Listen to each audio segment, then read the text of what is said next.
দেখো বন্ধুরা, আজ করব আমরা সামার ফ্রেন্ডের অ্যাক্টিভিটি 1 থেকে।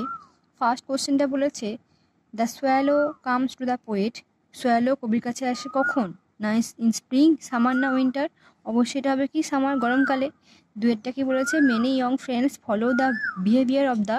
অনেক কম বয়সী বন্ধুরা ফলো করে কার ক্যারেক্টার? না সোয়ালো ক্যারেক্টার। তিনেরটা, the sparrow accompanies the poet in times of. এখন মানে স্প্যারো কবিকে কখন সঙ্গ দেয়? না স্নো অ্যান্ড ফ্রস্ট, কঠিন সময়তে। The poet wants a friend who will be like. কীরকম বন্ধু চেয়েছে? না স্প্যারোর মতো। এবার দেখো অ্যাক্টিভিটি 2, তোমরা বই থেকে মেলাও। কি আছে? The swallow chips for weeks together when the weather. কখন কিচিরমিচির করে? না যখন ওয়েদারটা ইজ ফাইন অ্যান্ড ওয়ার্ম, গরম থাকে এবং ভালো থাকে। বিয়েরটা, in a cold day the swallow, ঠান্ডাকালে কি করে? ফ্লাইজ অ্যাওয়ে, উড়ে চলে যায়। সিয়েরটা, even when old friends are separated their hearts. পুরোনো বন্ধুদের সঙ্গে বিচ্ছেদ হয়ে গেলেও তাদের হৃদয় কখনো না to us never become narrow, আমাদের প্রতি কখনোই সংকীর্ণ হয়ে যায় না। ডিয়েরটা কি হবে? The poet wishes for a bird that will.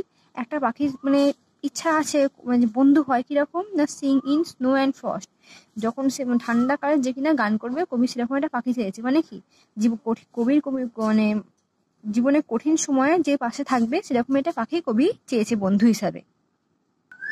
এবার দেখো অ্যাক্টিভিটি 3 কে বলেছে, why do you think the swallow leaves the poet during the winter season. তুমি কেন মনে করো না সোয়ালো শীতকালে কবিকে ছেড়ে চলে যান? দেখো চলে যায়।